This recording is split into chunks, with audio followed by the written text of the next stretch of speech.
Trenton 365 with Jacque Howard. Profiling the businesses, organizations, and people that make Trenton better. Hello and welcome to the Trenton 365 show. I'm your host, Jacque Howard. You're listening over WIMG 1300, New Jersey's oldest radio station, and the 4-time Stellar Gospel Awards nominated station. You can also follow us on social media, WIMG 1300. If you're watching, it's over WPHY, Channel 25, covering Mercer County, New Jersey, through the Verizon Fios network. Me personally, you can send me an email, trenton365show@gmail.com. I do answer them. Sometimes it takes a little while, but it's a great opportunity for us to connect, and I'd love to sit down and have a conversation with you over coffee or food and talk about some of the things that you're doing and how we together can work to build a better community. So we're moving kind of quickly tonight. I'm doing 2 solid hours of some great guests. In the studio with me now, I've got my longtime friend Marc Leckington, who is a skateboarder and a bunch of different things, but we're going to mainly focus on skateboarding tonight, and also Kinsley, who is well known throughout the region as the bike guy. You've probably seen pictures of him on a tall bike. He fabricates bikes. He fabricates trailers for bikes. I think the title of bike guy is probably pretty spot on. I think that he's pretty good with that. So, gentlemen, welcome back to the show. Thanks for having us. Oh, fantastic. So, Wills, you've been on before, so why don't you just share a little bit about who you are, and then Marc, you do the same, and then we'll get right in and talking about the potential of a skate park here in Trenton, New Jersey. Yeah, for sure. I've been involved in cycling, as long as I can remember, from fixing old bikes that, just got abused from, riding around in the woods and having to make it work, and then got a job at a bike shop, and then kind of got into racing, got into bicycle touring, bicycle camping, longer trips, came to Trenton, and there was this amazing place called the Bike Exchange where all the bikes are donated, they're refurbished, and then all the proceeds go to the Boys and Girls Club, and started volunteering there, and then now I run their career launch program at our shop over on Spruce Street, where we have an internship program for high school age kids who can then work part-time in the shop as long as they're in high school, hopefully going to bigger and better things. And we got bike rides, monthly in Trenton. We got bigger stuff planned for the fall, and of course bicycle polo, and everything with wheels. It's all good. Yes, sir. And Marc? Yeah, so I've been a resident of the area for all my life. Been skateboarding since I was 12, so that puts me like 30 plus years. I won't pin that down. But so I've been a skateboarder all my life, and it's just something that I've always felt really strongly about, that instills a lot of really cool attributes in the people that I've known that have skateboarded, and even myself. I recognize them now. At the time, you probably, it's too close to look back and say, oh, I learned my problem-solving skills from those days of skateboarding. But it's there's some really great values to be learned, and I really think it's a great way for area residents to find a recreational opportunity that's not traditional, not team-based, and you can do yourself. Mm-hmm. And I'm glad you mentioned that, because that's something that I think that is important for people to understand as we talk more about the idea of a skate park and skateboarding and BMX and bike polo as alternative recreation outlets. Here in Trenton, we've got a very diverse population, and we've got lots of basketball courts, so to speak. We also have baseball fields, etc. But a lot of those opportunities and those spaces are underutilized. And then we think about the population and how the population has changed over the years. For example, we've got a strong Latino, Hispanic, and countries on the African continent where soccer is a very popular sport. So there's an opportunity for us to expand and say, hey, look, maybe we need to start thinking about more soccer fields. I think it's the same thing when we talk about biking and skateboarding as alternatives. Can you both chime in about that? Yeah, for sure. I mean, cycling is viewed anywhere, either as crazy people dressed up in spandex, to, some guy just trying to get to work and kind of work his way up to getting a car. And so, it runs a gamut from everything, from fitness to transportation. And, there's a huge variety of ways to get involved in a huge variety of it takes many different forms, from being able to ride a bike through the snow or on the beach with a special mountain bike, or race on a velodrome and become a world championship athlete on this sort of in a sport that was bigger than NASCAR and football combined in the early 1900s. So people have different experiences with it, but it once you sort of get involved, there are many different directions you can go. Mm-hmm. Yeah, so and skateboarding is real similar. I mean, there's a lot of different ways to get involved. There's in cities, if you spend any time driving around Trenton, you see a lot of people using skateboarding as transportation. And if you spend even a little bit more time, especially on the weekends, you'll see that there's people here skating as a sort of a tourist destination. Trenton's a tourist destination for skateboarders. You see adults and kids skateboarding, filming themselves, shooting videos. There's a tremendous number of videos on YouTube of Trenton skateboard spots, and there's it's all very similar. There's people are just using it as a utilitarian thing to go from point A to point B, but then there's people like R.E.A.C.H in Bordentown, who is one of the most recognizable skaters in the world right now. He was a Skater of the Year a couple of years ago with Thrasher magazine, and there's with the Olympics now recognizing skateboarding as a sport in the next Summer Games. I think this is really a great time to kind of double down and invest on some of these fringe sports and some of these alternatives to team-based sports. Mm-hmm. And I'm glad you put it that way, because the timing, I think, is spot on right now. We've got a very strong biking culture here, as you alluded to. We've got regular tours that happen. We've got regular monthly rides that take place. There's a growing number of people of all different backgrounds who utilize bikes as not only for transportation but also for fitness, etc. And so both of you chime in and talk about this whole idea of having a skate park built here in Trenton, and what that how that's moving and what it sort of looks like. Yeah, well, it's definitely long overdue. I mean, most of the municipalities around us have gotten into it. I mean, we've got a park in Hopewell. There's a park in Princeton. There's one in Falls Township over in Pennsylvania. We got a really high concentration of youth here that could really take advantage of this. A lot of the kids that I meet that are skateboarding around the city of Trenton don't have the ability to go over in Hopewell. That's 15 miles away, or not quite 15 miles, but 10 miles away. That's just not even an option for them. To even go to a place to buy a skateboard for them is really difficult. So if we could have something that's located near mass transit and centrally located in the city, like this location that we're talking about, I really think that it's not only going to serve all the skaters that are here, but and the ones that they come here on the weekends and after work.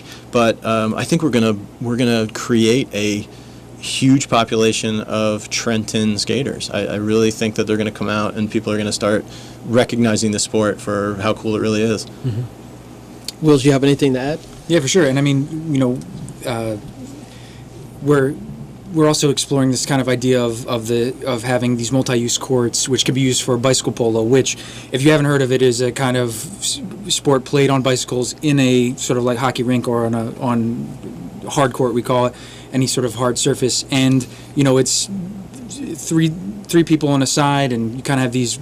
We made them out of ski poles originally. Now there's companies that manufacture this, the equipment, pads, helmets, everything like that.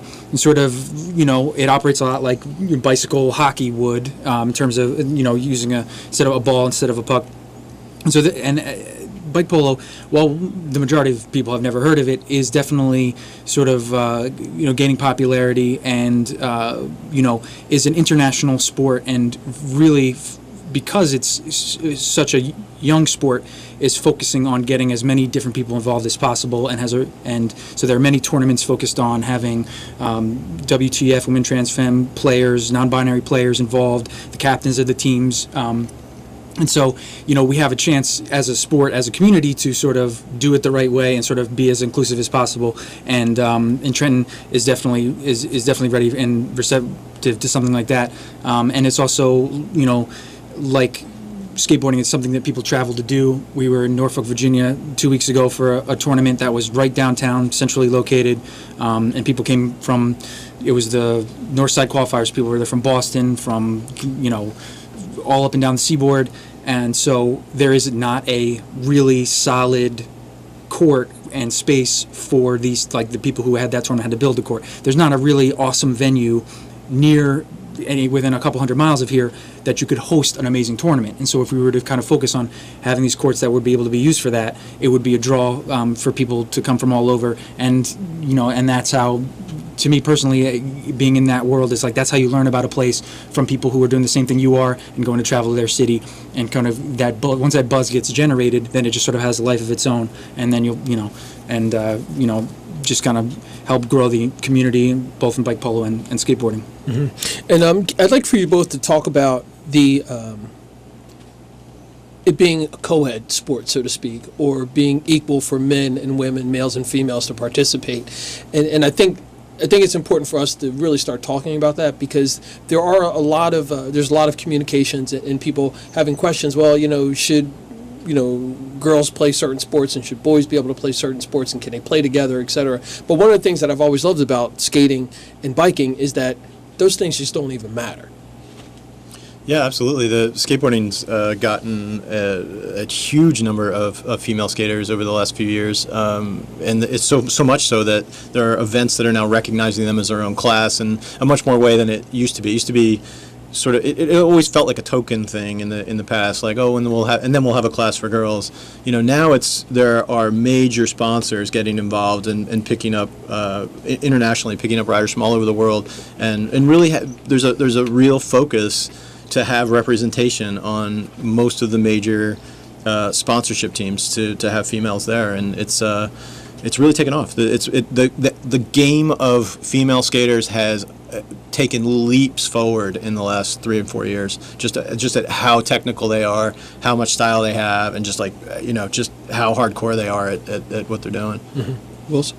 Yeah, for sure. I mean, I guess there's a certain amount of gear and money that you need to get a bicycle and sort of get the right stuff, and there is it's a sport with a little bit of, bike polo is a sport with a little bit of contact and stuff like that, but just the idea of people getting together, fundraisers to sponsor players to travel who might not have the means. This is all kind of embedded in the sport from the beginning. It's kind of trying to keep the playing field level.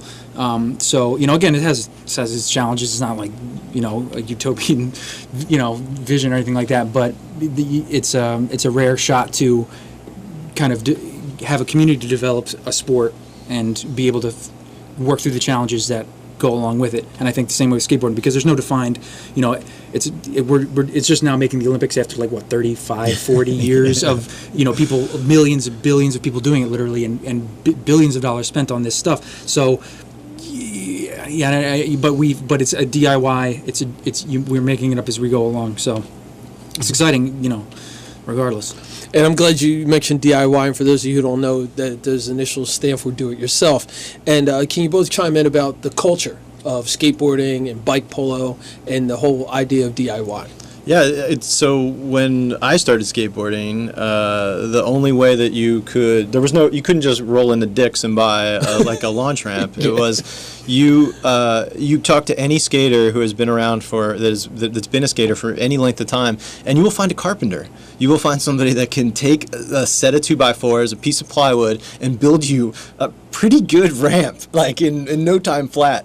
And it's one of those skills that you just learn at a really young age. And some skateboarders around the country have even taken that further. In fact, there's a skate park down near the stadiums off Broad Street in Philadelphia that was built by kids. They bought a bag of cement and made a little lump and skated on it, and then made another little lump, and now they've got a massive skate complex down there of probably it's been an ongoing project for probably 20 years, and it's never stopped. They're always evolving. It's always getting new additions put on it, and none of these people have any serious training in any of this stuff. There's welders that are working on the metal work and there's cement people, there's laborers. It's a real team effort, and all the skaters rally around it. When there's a build day at the park, it doesn't take much to get 20, 25 skaters out there to start moving things around and build the next section. Mm-hmm. And Will's in about a minute or so? Yeah, I mean, bike polo is, very similar in that way. There's also a huge crossover in terms of the people involved, and it's like, you couldn't buy the stuff. It was like on the internet, you get a ski pole, you cut a piece of gas pipe, which is a special sort of pipe, and then you bolt them together, and the bikes are sort of like this hodgepodge. There are companies now that sort of make different parts and frames that are, but there's not something that's, definitely not in sporting goods stores. So you have to have a little kind of, you pick up a little knowledge if you don't know how to work on bikes, because you have to kind of piece it together yourself, and you're definitely going to have to assemble or tweak something because this stuff is getting used. Like the skateboarding is going to get broken. It's going to it's all part of the burning through the stuff and kind of using the stuff up is part and parcel of the experience. Great. So I've got Will Kinsley in the studio, as well as Marc Leckington. We're talking about all things wheels, and we're talking about skateboards, bike polos. We'll be talking about BMX as well. And in the second half of the program, we're going to be talking about the potential of a skate park being built here in Trenton, New Jersey. You're listening and watching the Trenton 365 show. I'm your host, Jacque Howard, and we'll be back after a short break.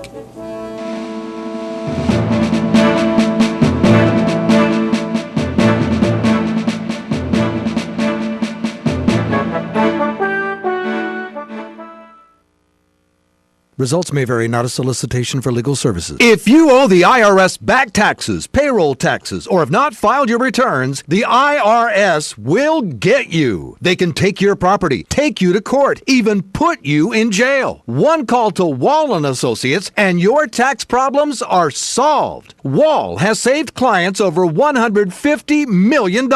Many clients settle for a fraction of what is owed. With one call to Wall, you'll never need to talk to the IRS again. We offer free face-to-face consultations in your local area. Remember, Wall has a proven track record with total client savings over $150 million. Call now for your free face-to-face consultation. 800-528-0695. That's 800-528-0695. 800-528-0695. 800-528-0695.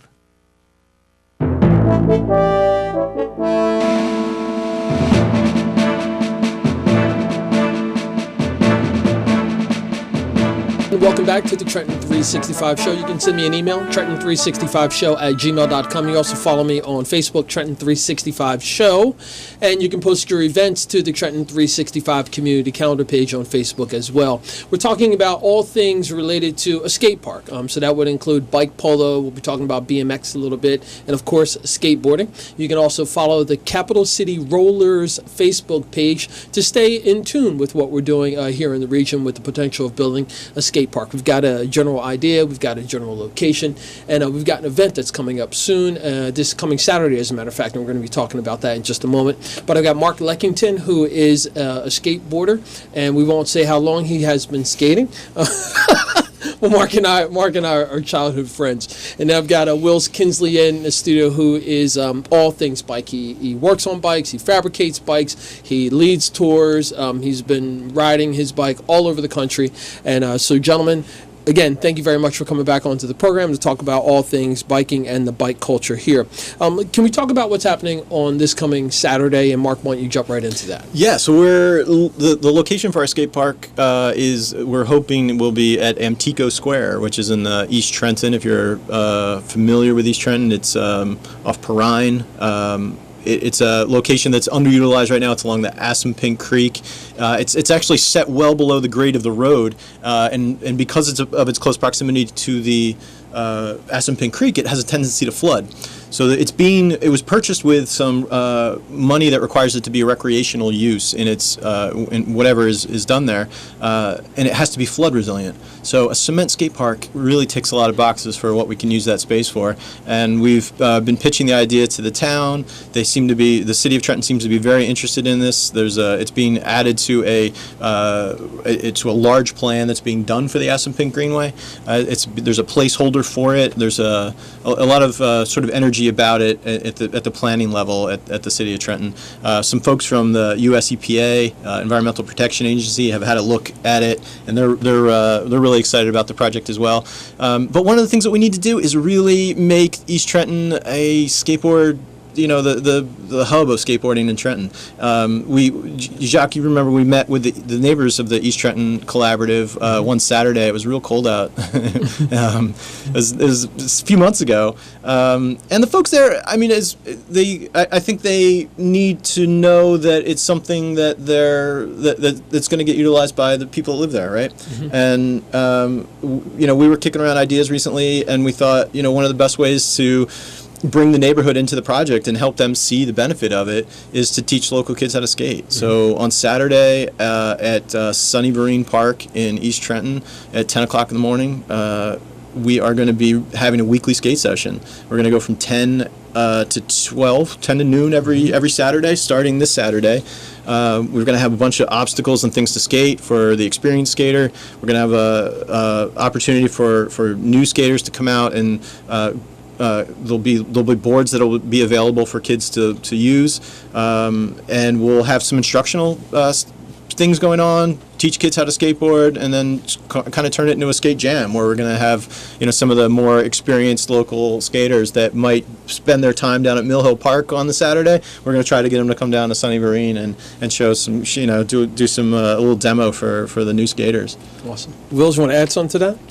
Yeah, so we're also going to, my specialty being bikes, and everybody, of course, having a messed up bike, pretty much. We're going to be there on site, doing simple repairs, have a couple parts, have a couple tools, because hopefully the park will be also utilized by BMX riders, as well as skateboarders. So we'll just be down there to get people rolling, and it's kind of open, and I can't work miracles, but I can get pretty close. So if you got like a flat tire or cranks that's falling off, we'll take a look at it, and obviously the skateboards too, piece them together, make them work, because that's really, that's what it's all about. I mean, if you we used to put sand on the skateboard and hit it with spray paint to create grip tape, and there's some tricks of the trade, and you can get going. Yeah, if you got a piece of plywood and some wheels, you'll be all right. Make it happen. So, folks, I spent a great deal of time with both of these men, and really enjoy their company and love what they've been doing for a very long time here in Trenton. And this is all part of the culture that's here, the subculture that a lot of times people outside of the community don't get a chance to actually sit down and talk to Marc Leckington or Wills Kinsley, and they kind of have a general idea. But these are opportunities for you to really see what the core of the city of Trenton is like, and what the culture is like, and how we are bonding together, and how we're going to make an impact, not only here in Trenton but beyond, just because of the things that we're into and the fact that we're all civically engaged, which is pretty awesome. I want to switch gears and talk a little bit about the general design idea that we've all talked about the park, and I also want to talk about the potential economic development, and you alluded to it earlier, talking about tourism and what the skate park could do. So either one of you want to jump in and take over? I'll take a stab at it, but I'm going to pitch to Wills at some point, because we're trying to make the design of the park in such a way that it's not just a skate park. It's going to be a recreational opportunity for all kinds of wheel-based sports and all kinds of like sort of fringe, odd sports. Skateboarding certainly being a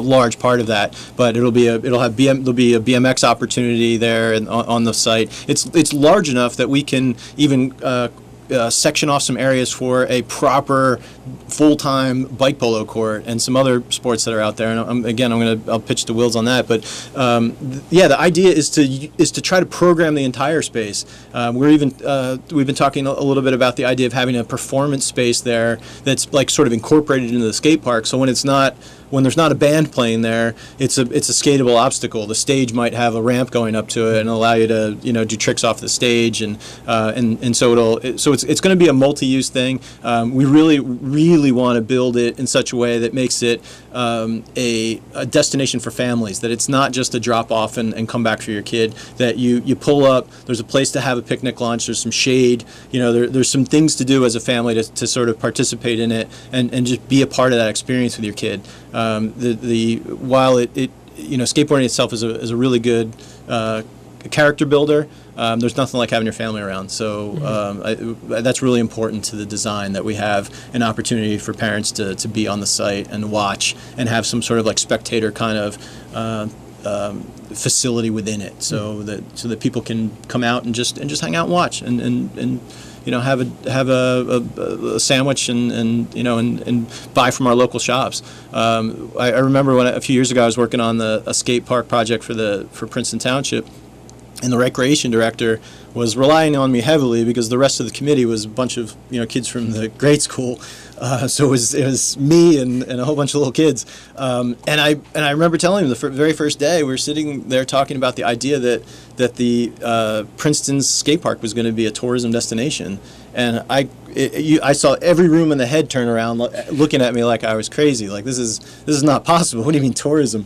And to this day, there are people that come from all over the region to skate at that skate park. And as great as it is, it's not nearly as large as the park that we're talking about. We're talking about something that's going to have people drive up from Trenton. Yeah, people do drive up from Trenton to go to the Princeton skate park. On opening day of the Princeton skate park, there were people from Brooklyn, from Philadelphia, there was someone from DC, and that's all documented in the newspaper. The guy was just walking around interviewing people, and it turns out that it was a big draw. So if you plan it from that perspective and you think about it as being an economic development driver, you can really take advantage of it. And so we're looking to do as much partnerships with the local businesses as possible as we develop this thing, just not only just in support, but in how they set themselves up to be part of it. And we can maybe offer some sponsorship opportunities for the local places to get energy drinks, because that seems to be a big thing for kids these days. But yeah, we're looking to really like fold this into the fabric of the community and really bring the neighborhood together around it. Mm-hmm.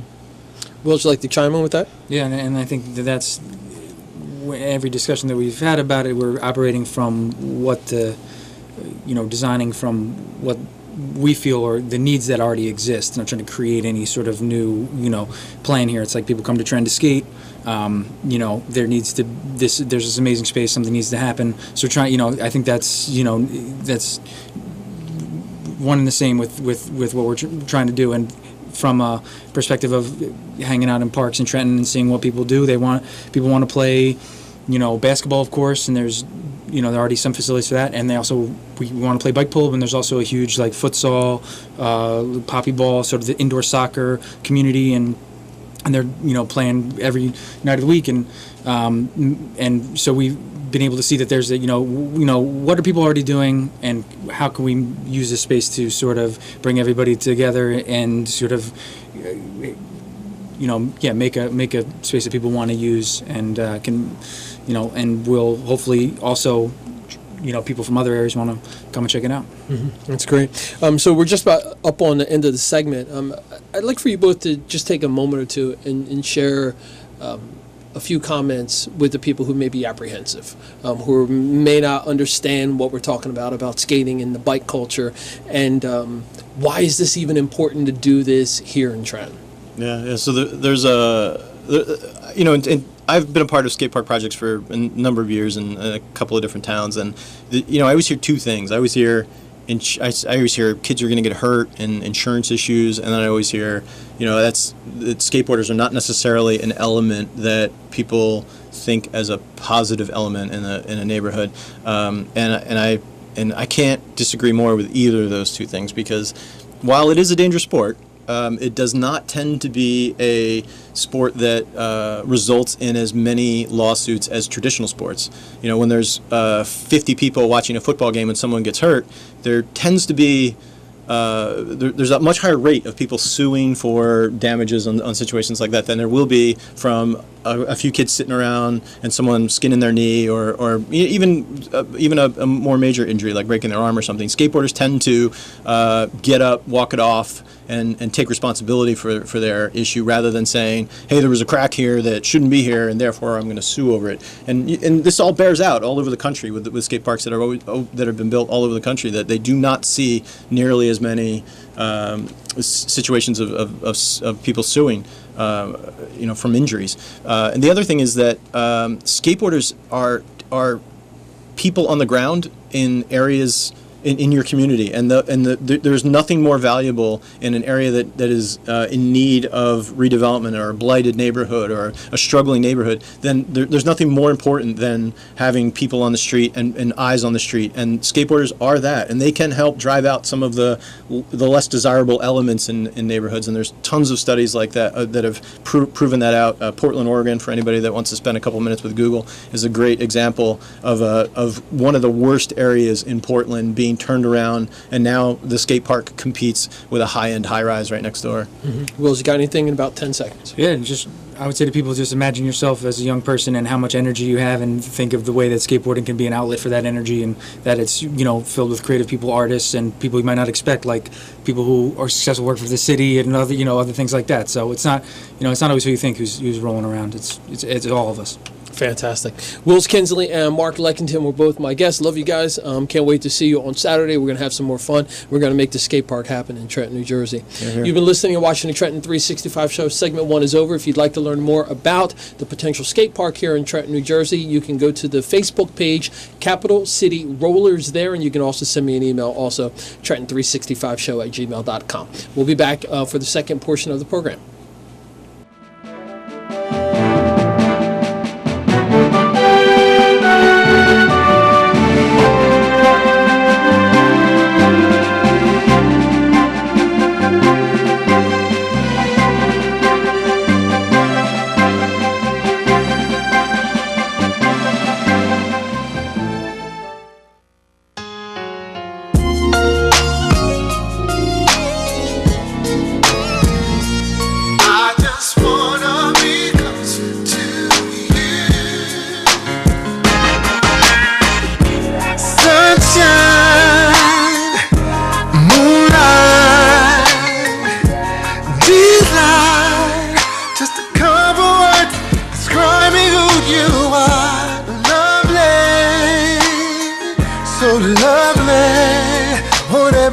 To know why I'm in love with you. Patient and strong, always, no matter what I face, you've been there to bring me through just fine. On time, it took a while to see that your love was true. Now no one can undo. I belong to you until the end of time. Good to know you're mine. And all I want to say till my dying day, I just wanna be close to you.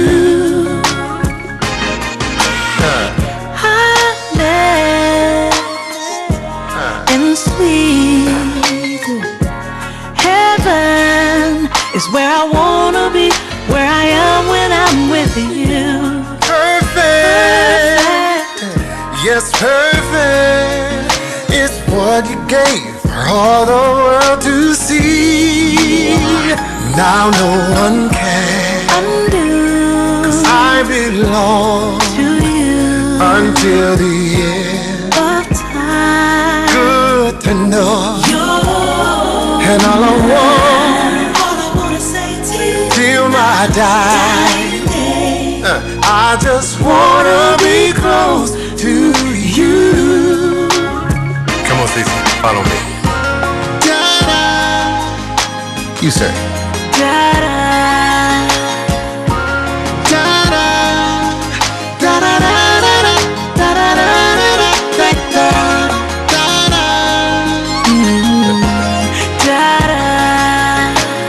Out to sea, but now we know the truth, and no one can undo.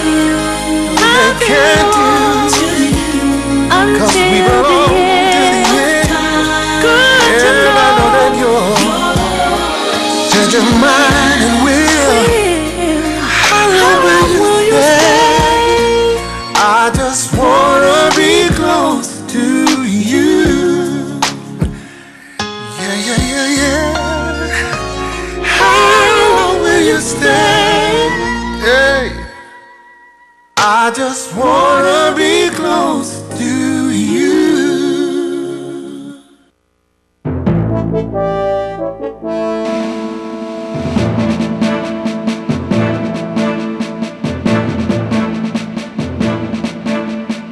And welcome back to the Trenton 365 Show. I'm your host, Jacque Howard. You can send me an email, trenton365show@gmail.com. You can follow me on social media, Trenton365. You're listening over WIMG 1300, New Jersey's oldest radio station. And you can follow us on social media there, WIMG 1300. If you're watching, it's over WPHY, Channel 25, covering Mercer County, New Jersey. In the studio with me, I've got a new friend, Eleanor Horne, and an old friend, almost like a family friend. I mean, I think you probably knew me before I knew that I was alive, or Absolutely. something like that.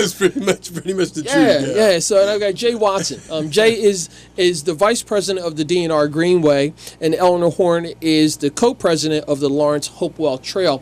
And this is all staying in tune with the whole idea of biking. For those of you who are familiar with the program, Jay's been on the show before talking about the DNR Greenway, about biking here in the region, etc. And one of the events that's coming up this coming Sunday is the Full Moon Ride that is being put on by the Lawrence Hopewell Trail in partnership with others, such as the DNR Greenway. So, Eleanor, I want you to introduce yourself first, and we're going to get right into talking about this wonderful Full Moon Ride that's happening. Well, thank you, Jacque, so much for having us.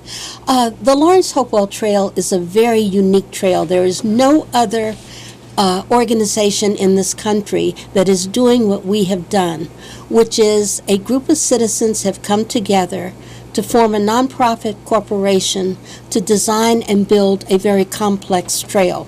It's a 22-mile trail. It goes through corporate campuses. It goes through the Bristol-Myers Squibb 4 locations. It goes through ETS, the Lawrenceville School, preserved open space, parks, and a main street. It is a beautiful trail. It is a multi-purpose trail for biking, walking, snowshoeing, cross-country skiing.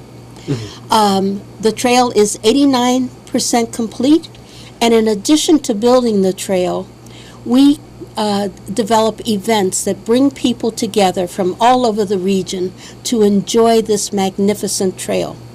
The Full Moon Bike Ride was actually Jay's idea. This is our 5th Full Moon Bike Ride. We do it in partnership with the Mercer County Park Commission, a wonderful partner. We have 2 other co-sponsors, Capital Health System and the DNR Greenway Land Trust. On this evening, people who like to ride will have their only experience to ride through Mercer Meadows Park at night, and they'll do it under moonlight. But it's not just the ride. They will go through Firefly Lane and see beautiful laser lights in the trees. They will pass a lake and a pond with floating candles. They will be serenaded by classical musicians at one point. At another point, they will enjoy the music of a blues guitarist. And then at the beginning of their ride, they will enjoy the beautiful music of the Sounds of Sandstorm, which is a very popular local band. Mm-hmm. Later in the evening, there will be a showing of the movie Star Wars, so that you can sit in the park and enjoy, keeping with the theme Star Wars. So whether you ride or not, there will be plenty of things to do. You can enjoy ice cream. You can get to meet your neighbors from as far south as Philadelphia. I don't know how far north they come. But it is a wonderful event. That's great. Eleanor, so I think I should probably just not even say anything. You just nailed everything in that one take. I'm going to come back to you in a quick second, but Jay, why don't you share a little bit about the DNR Greenway and what that organization does? Sure. DNR Greenway Land Trust is a nonprofit land conservancy. We're primarily buying land for preservation purposes, recreation, conservation, but every now and then we have the luxury to be able to work in the urban environment, and we're working on connecting up some trails right now, which we're very proud of. We're working on a trail project as part of the Circuit Coalition, which is 800 miles of connected trails throughout the greater Philadelphia, South and Central New Jersey regions. And DNR Greenway are very fortunate to have some funding through the DVR PC and the William Penn Foundation to try to effectuate those projects. My main objective there is to connect the DNR Canal Path. I mean, people in New Jersey don't realize how remarkable the DNR Canal Path is. A 70-mile-long public pedestrian bicycle path along a waterway going through the most densely developed and populated state in the nation is an amazing resource. And that's kind of the spine from which all of these other trails are going to run in our segment of New Jersey. So we're really happy. There was one section of the DNR Canal Path that was kind of orphaned, if you will, many years ago through a public works project. When they built 129, Highway 129 in the light rail, they filled in a portion of the canal. So my job now is to reconnect the DNR Canal Path from the Battle Monument, which I call the apex of the entire system, Trenton's Battle Monument, to a section that was orphaned that's behind Duck Island in Hamilton Township. And once we get through the streets of Trenton into that section, it leads to the Delaware River Heritage Trail and the East Coast Greenway. So it's all of these connections that we're making to connect people together to allow them to recreate and commute by bicycle. That's great. And contact information for DNR Greenway, and then follow up with the Lawrence Hopewell Trail contact information. drgreenway.org. Okay. And for us, it's lhtrail.org. lhtrail.org. All right. And Jay, so as Eleanor mentioned, you came up with the idea of the Full Moon Bike Ride. What was the impetus behind that? I'm a little nuts, I guess. I'm always looking for opportunities to do unique things in the landscape. I spent my entire career working to kind of preserve land and to get people out on those lands to enjoy them so that they will respect them and take care of those lands. And so we're mostly getting people out in the open spaces during the daytime, but I started doing things at night. I started really going out into the night landscape for the Perseid meteor showers, to just lay under a dark sky looking at meteor showers and seeing how many people love to show up at those events to see these celestial events going on. And then when I joined the Lawrence Hopewell Trail Board of Trustees, thanks largely to Eleanor for kind of recruiting me to that organization, which is a great group of people, I just thought that this would be a unique way to get people out into the trail system under a full moon in one of the most spectacular landscapes in the entire state and country, I think. Mercer Meadows is just a beautiful, beautiful place. It's kind of like, I always kind of equated to being on the edge of the ocean, kind of looking at it. It always changes. Every season is changing, every time of day with a different light. It's just amazing. And to go through there in the evening under the light of a full moon is a pretty amazing experience. Mercer Meadows is easily the most beautiful park in the county. I would say in the region. It is spectacular. So let's talk a bit more about the ride before we get up on the break, and I bring Kevin Duddy in. How many people do you generally expect on the ride or have had in the past? We are expecting between 500 and 600 riders, and maybe a couple of hundred people who are just enjoying the evening. Okay. And is this, what type of riders are you expecting to come out? Is this something that's for the full family, beginning riders, advanced? What should they expect? Well, we have an age limit. You have to be 12 or over, because it is dark at night. But the path that we're taking is about 6 miles long. It takes the average rider about 45 minutes. But the beauty of this is you can be just an average rider and enjoy this trail, or you can be a very experienced rider. Now, you mentioned that there's going to be some entertainment there as well. There'll be some light refreshments, an opportunity for people who aren't riding to enjoy it as well, and even stay after to watch an outdoor movie also. There are always going to be some folks who kind of just still kind of on the fence. What would you like to say to them? There is no other experience like this. It's the only day of the year when they can enjoy beautiful Mercer Meadows at night. It is a time where people of all ages from all parts of our area come together to have a shared experience. I would urge you to come out and enjoy. If you don't want to ride, bring a blanket or a lawn chair. Sit out and get to talk to your neighbors. And eat s'mores. There's going to be a campfire with s'mores, and we're trying to hit all bases here. Yeah, that sounds awesome. What Eleanor neglected to say about the turnout, though, the first year we had this event, we were planning for 75 to 100 people, and 500 people showed up. Wow. So So people are eager to do something new and unique out in this landscape, and we've had to change the way we organize this event in order to make sure that we're ready for them, and we are ready. That's great. We're going to switch out, Jay, in just a moment, but Jay, I want you to talk a bit briefly, shortly, share the contact information for the DNR Greenway, and then what else is coming down the pike related to biking here in the region? Yeah, sure, Jacque. So we're very happy that, and our contact again is www.drgreenway.org.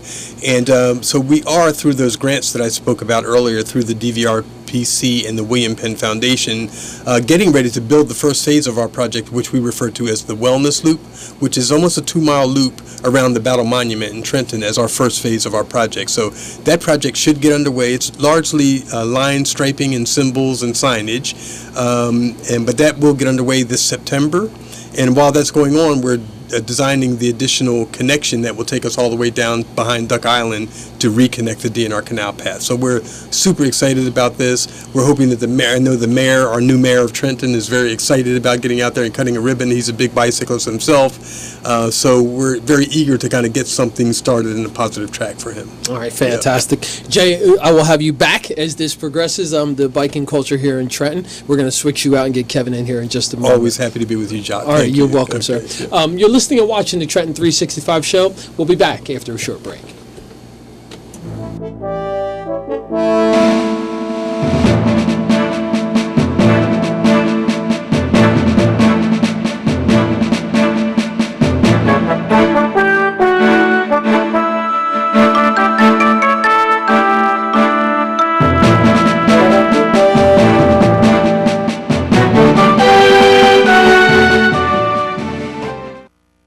Further your career without accruing tens of thousands of dollars in student loans?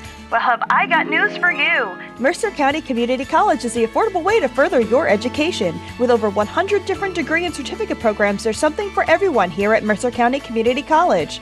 Enrollment is open now for the fall semester with classes starting September 5th. Head to mccc.edu/enroll for more information. Mercer County Community College, moving you forward. This commercial was made by Mercer students. The 25th season of Trenton Thunder Baseball is here. Join us for affordable family fun all summer long at Arm & Hammer Park. Tuesday nights are Super Value Tuesdays with $1 hot dogs. Friday nights will feature Pork Roll Fridays as the Thunder become the Thunder Pork Roll. Post-game fireworks follow the game every Thursday and Saturday night throughout the summer. Create a lifetime of memories at the Trenton Thunder. It all starts at TrentonThunder.com.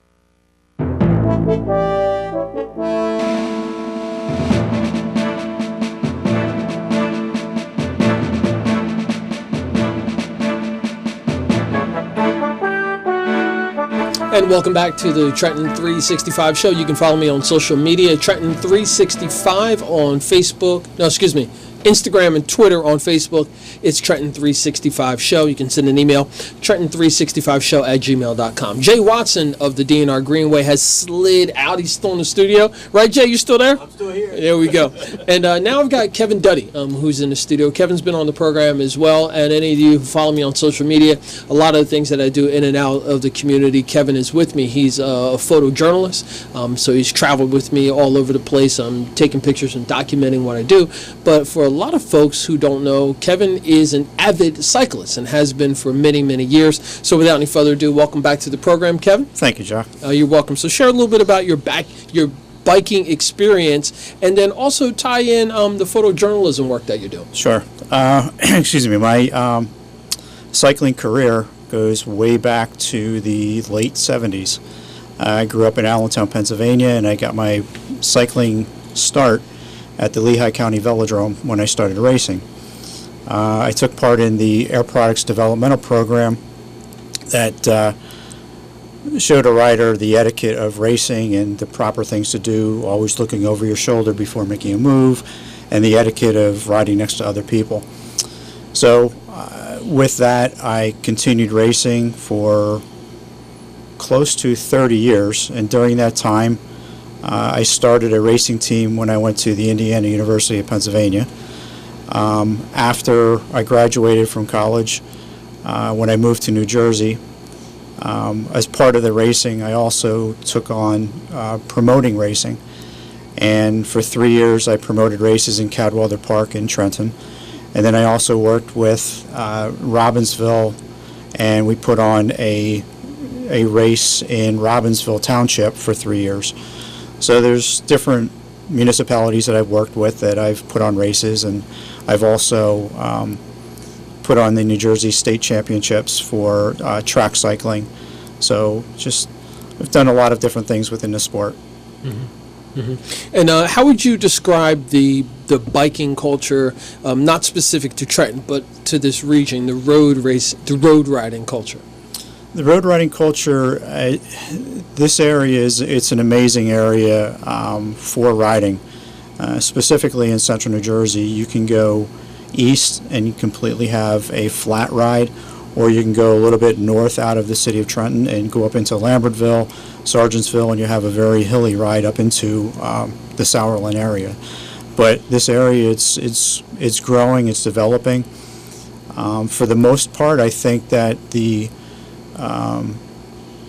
car culture is very aware of the cyclist that's on the road, so there is a lot of leeway given to some of the cyclists that are on the road. Now, that takes upon the cyclist too to make sure that we're understanding and riding by the etiquettes and the laws of the road, but doing that, you're getting a lot of positive back from the cars. Mm-hmm. And I want you to stick with that. I mean, you mentioned etiquette a couple of times, and that's something that we've talked about in Sure. the past. The importance of it. Can you just kind of give a summary, a couple of quick points of interest that the average person who's riding the bike may not be aware of? A bicycle does have to stop at a stop sign. A bicycle does have to stay on the right-hand side of the road. It's a best practice to stay to the far right hand of the road and probably ride maybe 6 inches off of the white line if you're out on a country road. You want to stay off to the side just to not be a hindrance of a driver. Mm-hmm. So you should, if you're on a bicycle, you should understand and recognize that you are a vehicle. Correct. Okay, great.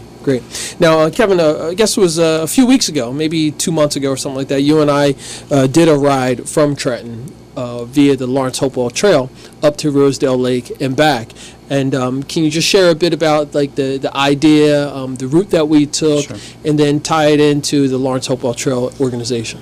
Well, some of the things that I like to do, especially living in the city, and I was saying to Eleanor earlier that some of the things that I like to do is just try to tie in the trails that are local to us right from our homes. And again, we can ride, you and I rode maybe 2 miles on street roads, and we were off of the main roads. We were taking the secondary streets, but for the most part, it was just maybe 2 miles until we got to a trail, and then from the trail, we were able to go. For us, we were able to go up to Rosedale Park directly from Ewing. But again, from there, there's so many interconnections as far as where the other trails are going to. But for our ride, we were very lucky that the trail is very accessible to us, and pick it up right in Ewing and just take it right up into Rosedale Park, and it's just one straight shot, and no issues with traffic whatsoever. It's very well maintained trail, and I mean, any rider, we're talking about different levels of rider, whether intermediate or even beginner, it's a very safe and accessible trail for any type of rider. Mm-hmm. In fact, we say our trail is family friendly, Right. mostly handicapped accessible, and mostly off-road, because we are concerned about the safety, especially of younger riders. We want them to be able to move from their homes to playing fields, to schools, to meet up with their friends, to enjoy the outdoors. So most of the trail is off-road. Mm-hmm. And one of the things that I like about this trail was that there's not a lot of cross traffic. Some of the other trails that I've ridden on, you come up to an intersection every quarter mile and you have to stop at a stop sign for traffic to go through. And what have you. But on this trail, there was not a lot of cross traffic that you had to be contending with. And in fact, when we do cross a major street, we try to have pedestrian activated or bike rider activated signals so that people can cross safely. And I'm glad you mentioned that, because that was one of the things that I always pay attention to when I'm traveling regarding cycling. Best practices, who's being innovative with technology or implementing technology into things like biking. And specifically on the Lawrence Hopewell Trail, there's multiple locations where you can actually touch a sensitive pedestrian crossing that will light up and kind of give you a signal beeping as well. And it's nice to see that. And was that always part of the idea on the Lawrence Hopewell Trail to introduce that kind of technology? The idea was not so much the technology as the idea of making the trail as safe as possible. And always with the idea that children, young people, would ride on the trail. The technology came a little later. We've actually been working on this trail since 2002. The technology has changed quite a bit since we started. Okay. So Kevin and I did the ride, Lawrence Hopewell Trail, and again, we went up Spruce Street near the Boys and Girls Club, plug for them, for the bike exchange, and then picked it up in Ewing, and then which probably could use a little work, the Ewing portion of it. We don't have a Ewing portion. You don't. That's not you part don't, of the Lawrence Hopewell exactly. Trail. But there's not yet, anyway. So I'm getting there. Ted Forrest, I'm coming. But once we got through that portion in Ewing, it was a noticeable difference. Not just the maintenance of it, but also the aesthetics of it. I mean, it seemed as though when we were there recently, they had come through and did a cleanup of some sort, maybe trim some of the shrubs and things back a little bit. Can you just talk about the maintenance that goes along with the trail? We have basically two groups that are involved in maintenance. First, we have a group of very dedicated volunteers who have segments of the trail, and they go out and do the maintenance, cutting the shrubs, making sure there's no debris, twigs and that kind of thing on the trail, especially after a storm, and we've had a lot of those.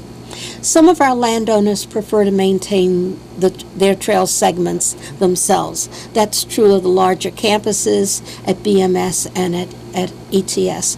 But we ask everyone to take some responsibility for maintenance. If they see something wrong on the trail, send us an email, let us know so that we can go out and fix it. Or if it's something like twigs and branches on the trail, get off your bike and move them. You know, the trail belongs to everyone. We feel that all of us have a responsibility for maintaining that trail.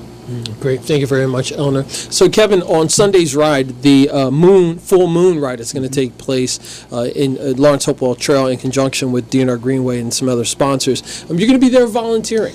Yes, I will. Yeah, so let's talk about that quickly, please. Sure. This will be my 4th year helping out. It's been an amazing event to help out with everybody. I mean, it's been a fun event. All the riders that participate, you can tell that they're having a good time because there's smiles everywhere. So it's a good time. I'm helping out, being one of the ride marshals, either being at the front of the pack, leading the people around, or stopping at one of the intersections, basically directing traffic, bicycle traffic that is, and just directing which way to go on the trail. And then also if there's any maintenance issues with anybody having any mechanical problems while they're riding, I'll be there to help out as well. Great. And Eleanor, final pitch? Come out and have a good evening. Whether you're riding your bike or not, come join your neighbors and enjoy the beautiful Mercer Meadows Park. Great. Hope to see you there. All right. Contact information? You can register on our website, which is www.lhtrail.org. All right.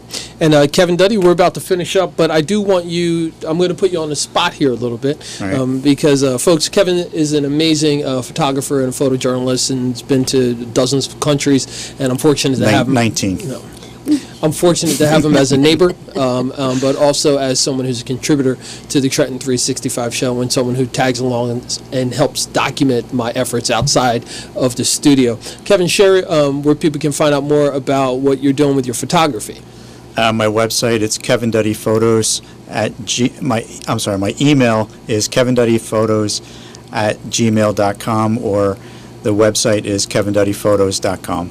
And Duddy like Buddy, but without a B, but with a D. Yes. So Kevin Duddy, Eleanor Horne, and of course Jay Watson, who's over on the side. Thank you very much, and big shout out to my intern Vaunt. I mean, again, publicly, I want to say that he's got an amazing young man here. I'm looking forward to his future, but his interest in filmmaking, etc. So you're going to get a chance to meet Vaunt more as we progress with the Trenton 365 show during the school year. So thank you very much to all of my guests tonight. Thank you. You're welcome. Thank you. See you on Sunday. Possibly. You've been listening and watching the Trenton 365 show, heard Tuesday nights from 8 to 9 p.m. I'm your host, Jacque Howard. You can send me an email, trenton365show@gmail.com. Have a wonderful night.